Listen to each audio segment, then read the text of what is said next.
Basketball season here in Michigan in full swing. Pistons playing well, Michigan basketball playing well, and the high school season tipped off too.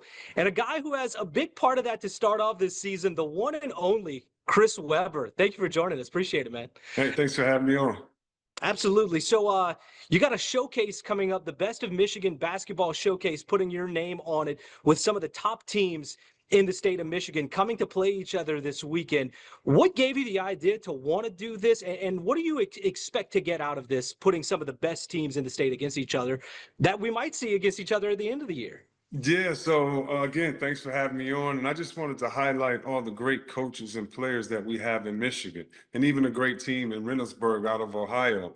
But really, to help bring the culture back, I had a great high school career, maybe one of the best ever in Michigan. And it was only because of the fans. It was because of the culture. It was because of the lineage and the legends that came before me, and how the fact that they were around and poured into us with advice and training and just being around. And so I really wanted to bring that back with my friend Mike Jackson, who we used to dream about playing together. We played AAU on the Super Friends together, and we dreamed of playing, all the time. And our dream started at Callahan Hall. It was the only gym that was kind of accessible to us, a college campus, old school, wooden seat type gym. And I wanted to bring the best talent of Michigan and around the Midwest, and have them play in a tournament there with all the excitement and culture that I grew up with.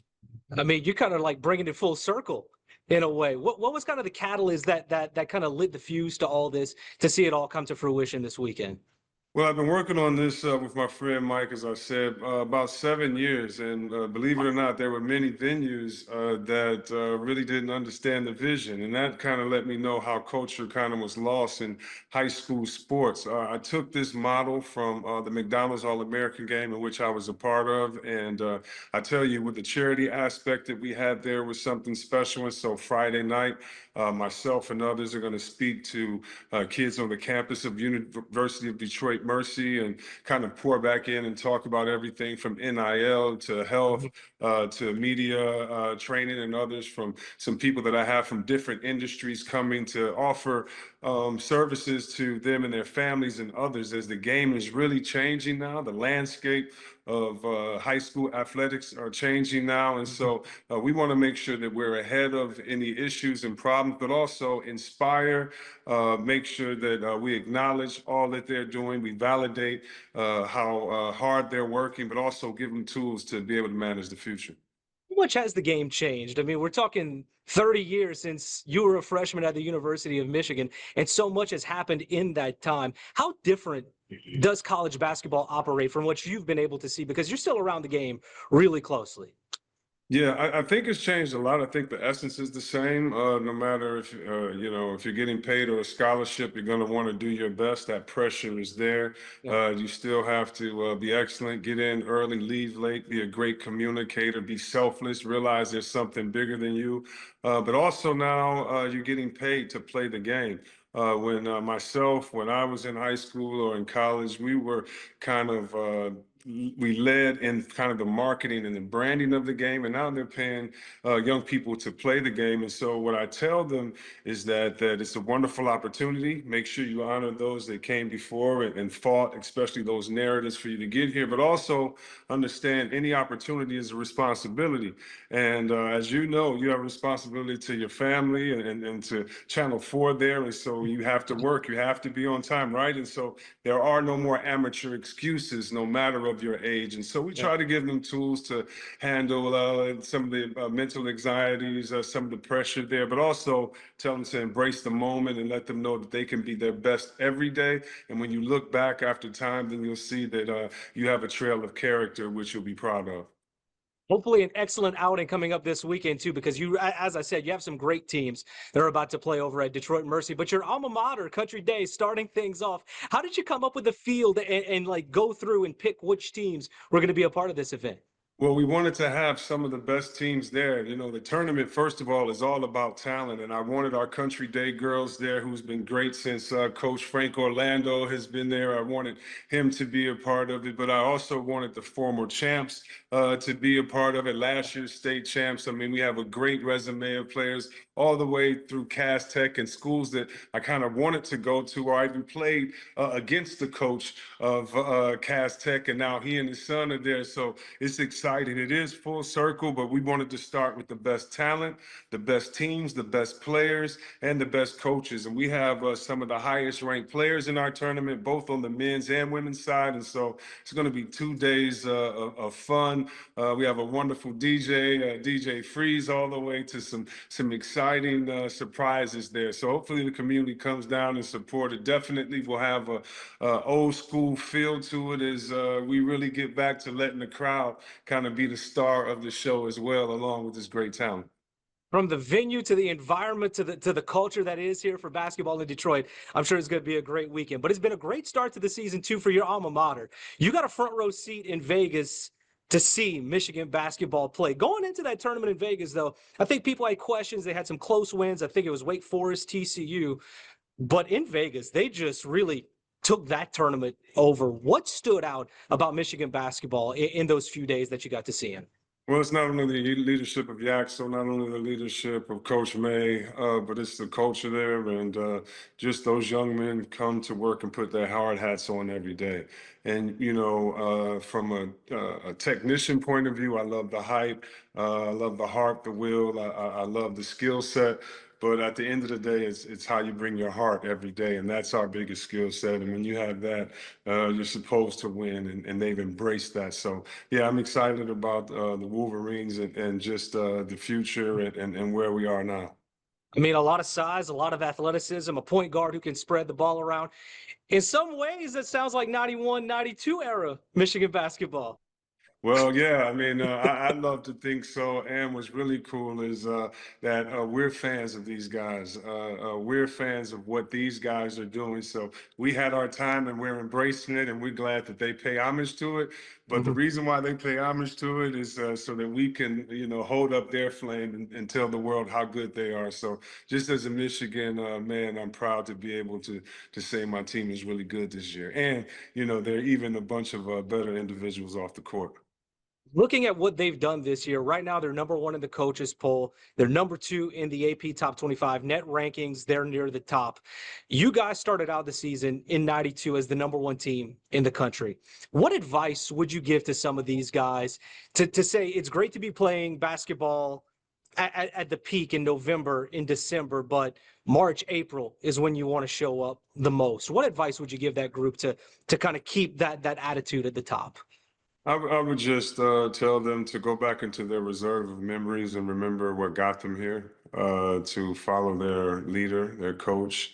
He'll keep them prepared every day. But this is the reason why he recruited them, because they already had this in them. So I just remind them to remember who they are, and I think they would navigate it. But in 92, we were coming back off of a championship loss, and our goal was different. Our goal was to get back to the championship, and these young men, their goal is to get there. And so that's an exciting ride in itself. But I would say embrace every moment, every up, every down, but stay consistent in your effort, and they'll be okay.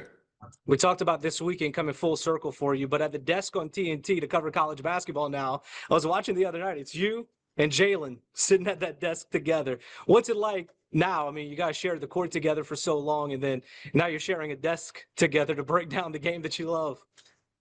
I mean, you know, it's funny. He used to come to my house on Biltmore. I used to go on Apple to his house, and we would talk about doing shows together. We would talk Really? about doing sports shows together. We'd be sitting there brushing our gym shoes off back then with, you know, toothpaste and, you know, for the white gym shoes. Yeah. I can't give you our cleaning methods, I but was gonna say, you have a secret formula or something? yeah, I do, but it's so old school. I don't want the kids making fun of me.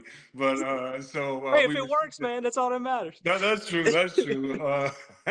But we used to sit there and dream, and I remember when PTI came out and other things. things like that. And we said, wow. And, he's had his own career at ESPN. I've had my career at TNT before this stint. And so it's really cool to be able to work together with the guy that you've been, best friends with since 12 years old. And even Jamal Mashburn, Jalen and I met him on the same day in St. Louis when we were 13. So, I mean, this is a full circle moment. And, that's what we're trying to do, pay homage to the past and pour into the now for the kids in the future. Are we going to have the C Web Rose podcast coming out? Yeah, we got some. Hey, you've been talking to Jalen behind my back. We got I some. have not. we got some cool things planned, some announcements, but I gotta talk to Jinx first before we announce it. But I'll make sure that we let you know as soon as it happens, since you're already trying to Hey, have man, breaking news. I'm not trying to break any news. I'm just trying to make connections with people. How about that? I hear you. I mean, you're still around the game so much.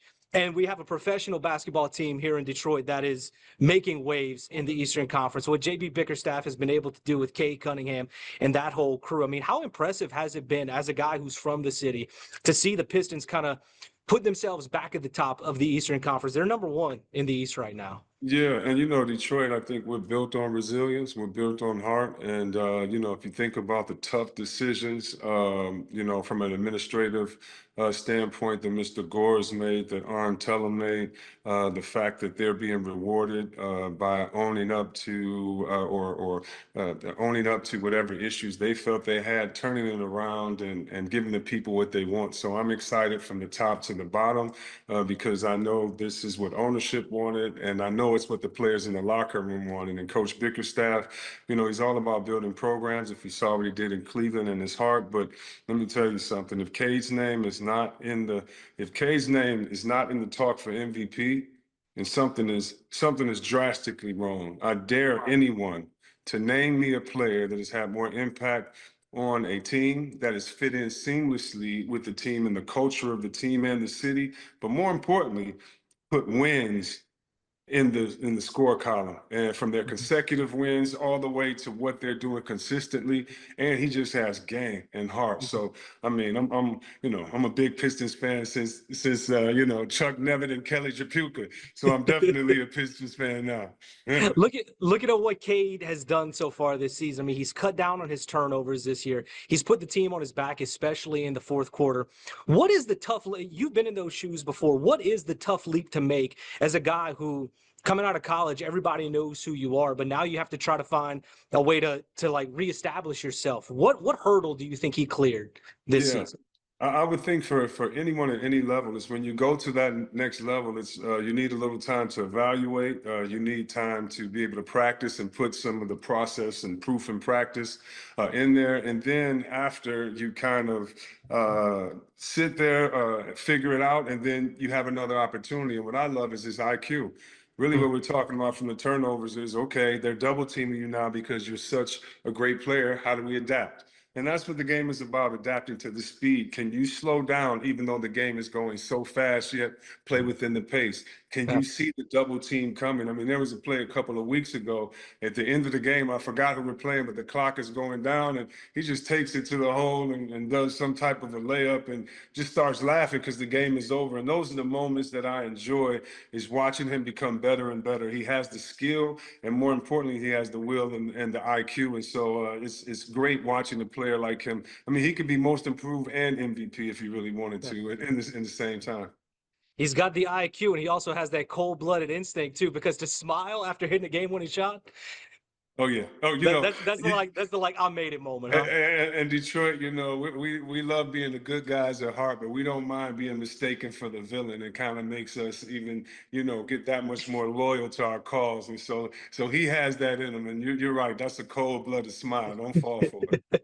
I mean, this is the home of the bad boys. Let's be real. And they're continuing that and creating their own legacy. So this is fun to watch. One final question for you, another NBA question for you. You played in an era of basketball that, I mean, it's hard to compare like other eras, because to me at least, 90s through the 2000s, that is the peak of basketball. Because I mean, you had MJ, you had Kobe, you had LeBron, you had players like yourself who's a Hall of Famer. But my question is, who do you think is that next face of the league because we have Steph, but Steph is getting later in his career too. Who do you look at as okay? Maybe those three are the next ones who are in the discussion of being the face of the franchise, and then we're having the debates of who's the best of that generation. You know what? I think it depends on winning. You know, a lot of those things came with expectation with Jordan, but part of what made Jordan's legend big is because he lost to the Pistons and then he lost to the Celtics and he had to get through all of them. And so I would have thought he was the face from day one, but it was also fun watching the face earn his stripes. And I Yeah. think that on the East, that we're going to see several guys. You're going to see Cade be that guy. You're going to see Big Body Brunson be that guy. I think it's going to be by collective group, maybe more than that 3 or 4, but that 10, because now you still have Shai Gilgeous-Alexander. And just think about that young team. They could have 4 first-round draft picks next year. So does Yeah. their team become the villain and you need 3 or 4 guys to shoot them down? And so, you know, I think we did play at an exciting time, but I really think it was because of the heart. The fans were crazy, Oh, but also the narrative of who was playing who. And I think over the next few years, we're going to see that sift out. And I think SGA is going to be a pretty good face of the league because he's going to be in the championship a lot.